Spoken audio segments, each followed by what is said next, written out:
ராம்கி, உங்கள் பார்வை என்ன? ஏன்னா ஒரு பெரிய தலைவர், இப்போ முன்னாள் அமைச்சர் ராஜேந்திர பாலாஜியா இருக்கட்டும் அல்லது திரு நயினார் நாகேந்திரன் அவர்களா இருக்கட்டும், வெளிப்படையா பேச ஆரம்பிச்சிட்டாங்க. நீங்க கூட்டணிக்கு வரணும்னா எதுவும் ஒரு பிடிமானம் இல்லாமல்லாம் பேசுவதற்கு வாய்ப்பே இல்லை.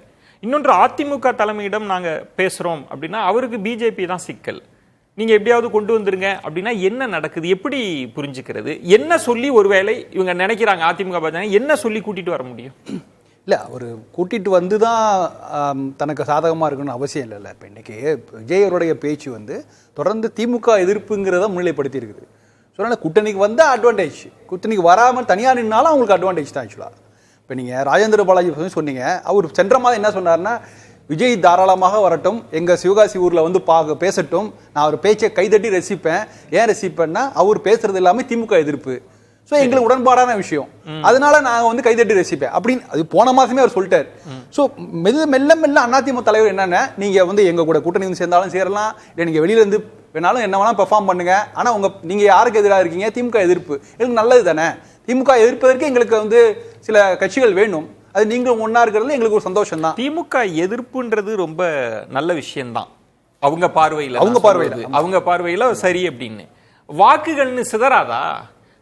ஒரு 50 வாக்கு இருக்கு திமுக எதிர்ப்பு வாக்குன்னா, எல்லாரும் பேசி பிரிச்சுக்கிட்டாங்கன்னா இந்த எலக்டோரல் சிஸ்டத்துல யாரு ஜெயிப்பன்ற கால்குலேஷன் கிடையாது. அதனால தானே அவங்க கூப்பிட்டுட்டே இருக்காங்க வாங்க.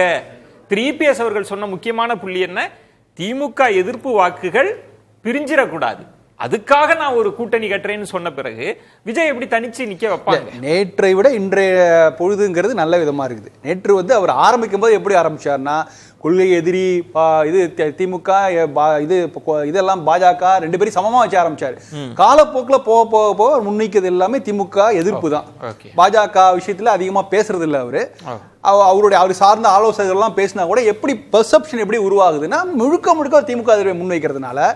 ஸோ பாஜக என்ன நினைப்பாங்க, ஓகே எங்களுக்கு ஒன்றும் நேரடியாக ஒன்றும் அவங்க இல்லை, எங்களுடைய கொள்கை என்ன திமுக எதிர்ப்பு தான், அதனால தான் தமிழிசை இவ்வளவு பெரிய பிறந்தநாள், வேற யாருக்கு இந்த மாதிரி எல்லாம் பிறந்தநாள் வாழ்த்து. அது கவனிச்சு பாத்தீங்கன்னா பாஜக கூட்டணி தலைவர்கள் தான் அதிகமா அரசியல் சொல்லாடல். அதுல டாக்டர் தமிழிசை உச்சத்தை தொட்டுட்டாங்க, நீங்க கட்டாயம் வந்தே ஆகணும் அப்படின்னு.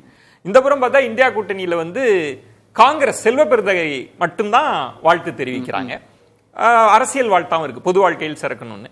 திரு சீமான் அவர்களுடைய வாழ்த்து செய்தியில அரசியல் எந்த வார்த்தையும், அவர் ஒரு திரை நடிகர், நீங்க திரை உலகத்தில் உச்சம் பெறணும், இதுக்குள்ளே ஒரு அரசியல் இருக்கே, கண்டிப்பா இருக்கு. பாமக ஏன் வாழ்த்துது, ஓபிஎஸ் அவர்கள் ஏன் வலிந்து போய் வாழ்த்துறாங்க, இதுக்குள்ள எல்லாம் ஏதாவது கணக்கு இருக்கா? நிச்சயமா கணக்கு இருக்கு. அன்புமணி அவர்கள் வாழ்த்து சொன்னது எல்லாமே ஒரு பெரிய கணக்கு இருக்கு. ரெண்டாவது, நீங்க சென்ற அவருடைய பிறந்த நாளுக்கும் அதற்கு முந்தின பிறந்த நாளுக்கும் என்னன்னா, அவர் எல்லாரையும் தொடர்பு கொண்டு வாழ்த்துக்களை பெற்றுக்கொண்டார் தான் செய்தி வந்தது. அதுக்கப்புறம் அவர் கட்சி ஆரம்பித்து கூட பரவாயில்ல, எல்லாருமே ஒரு வாழ்த்துலாம் சொல்ல, சினிமா திரையுலகமும் வாழ்த்து சொல்ல, அரசியல் உலகத்திலையும் பல கட்சிகளை வாழ்த்துலாம் சொல்ல.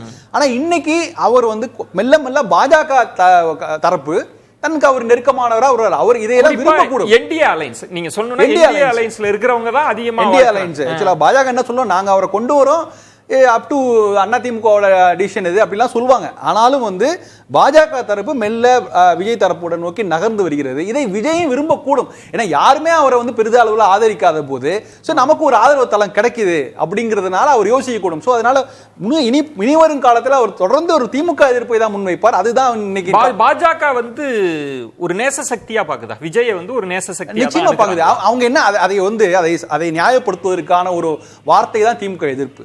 நம்மளே சொல்லலாம், அதாவது அவங்களுடைய பார்வையில களத்தில் இருக்கா இல்லையாங்கிறது நமக்கு தெரியாது. ஆனா அந்த காயினை எப்படி நீங்க பாஜக எதிர்ப்புங்கிற ஒரு பேரை சொல்லி கூட்டணி கட்டமைப்பீங்களோ அதே மாதிரி திமுக எதிர்ப்புங்கிற சொல்லி வராங்க. திமுக எதிர்ப்பினால நான் வந்து இப்ப என்னைக்கு பிரகாஷ் அவர்கள் சொல்றது, அவர் வந்து பாஜகவோடு அதிமுக கூட கொஞ்சம் தள்ளி வச்சு பேசுவோம், அலைன்ஸ்ல இருந்தா கூட பாஜகவோடு போகவும் வாய்ப்பு இருக்குன்னு சொல்றீங்களா? நேரடியா கூட்டணி அப்படின்னு போறதுக்கும் வாய்ப்பு இருக்குன்றீங்களா? இல்ல, ரெண்டு ஆப்ஷன் தான் விஜய் பொறுத்த வரைக்கும். ஒன்னு, அவர் வந்து என்டிஏ கூட்டணிக்குள்ள வரலாம், அது வந்து உண்மை, அதுக்கு காலம் இன்னும் நிறைய காலம் இருக்குது. ஆனா அவர் தனித்து நிக்கிறதுக்கு வாய்ப்பு இருக்குது. தனியா கூட நிக்க மாட்டார். என்ன சொல்லுவார், நான் தனி கூட்டணி, மக்கள் நல கூட்டணி 2.0 அப்படிங்கிற ஒரு லேபிளோட வந்து நிக்கிறது கூட இருக்கா. ஆனா இது இரண்டு நடந்தாலும் அதனால் திமுகவுக்கு தான் பாதிப்பு ஒழிய அண்ணா திமுகவுக்கு பாதிப்பு இருக்கிறது வாய்ப்பு இல்லை. என்ன, நீங்க சென்ற மக்கள் நல கூட்டணிக்கு இதுக்குள்ள நிறைய வித்தியாசங்கள்லாம் இருக்குது. அங்க வந்து ஏற்கனவே களம் ரெடியா இருந்தது. அதாவது நீங்க வைகோ அவர்களும் திருமாவளவர்களும் இடதுசாரிகள்லாம் களத்தில் இறங்கி ஐயாவும் வேணாம் அம்மாவும் வேணாம் அப்படிலாம் சொல்லி ஒரு களத்தை ஒரு கூட்டணியாக ஒரு தயார்படுத்தி விட்டு கடைசி நேரத்தில் தான் விஜயகாந்த் கொண்டு வராங்க. இவர் தான் முதல்வர் வேட்பாளர் அப்படிங்கிறாங்க.